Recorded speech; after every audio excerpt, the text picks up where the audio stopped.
community chats are so interesting because we start with a topic, a concept, a pearl of what we are about to discuss, and then it very much is a living, breathing conversation that goes off on its own journey. Contrary to regular echoes, we don't record them. They're really used as a tool to be able to build relationships within a community and sort of all teach, all learn. So Lindsay leads them and has this incredibly cool way of making these ideas that are just being thrown against the wall come into a formed, structured, objective collection of points and action plans. And so those community work groups are starting from this step and then going wherever the community and the participants need them to go, which they may not even know when we start. I will usually tee up the conversation. This go around, we focused on the core drivers of trust, but I'll tee up the conversation with a little bit of background, maybe 10, 15 minutes on things I've seen in the field, things that have worked, a new approach,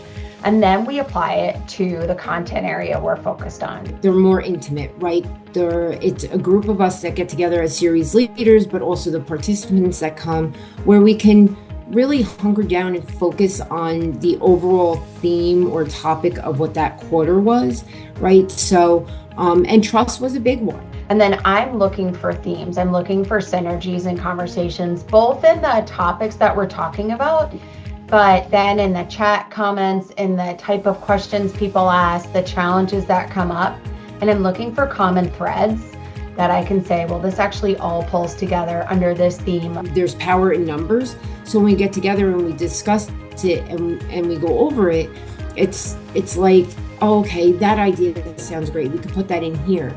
But it's not really a presentation. It's a topic of discussion rather than somebody presenting and then just having a few minutes to discuss afterward. They really are meant for a place for active learning.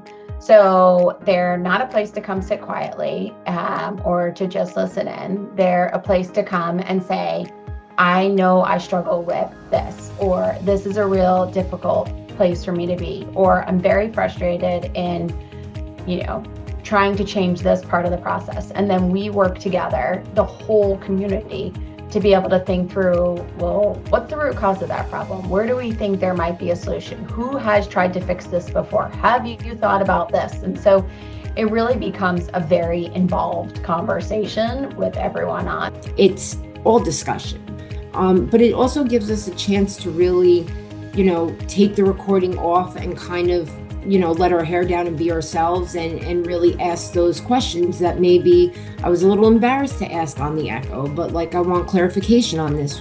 So I think it's great because it's more intimate, it's more, you get to be more yourself, you could ask honestly, have an open, honest answers, and you have, the series leaders there to kind of guide and direct you in a way that maybe you'll understand better. The conversation guides the action plan.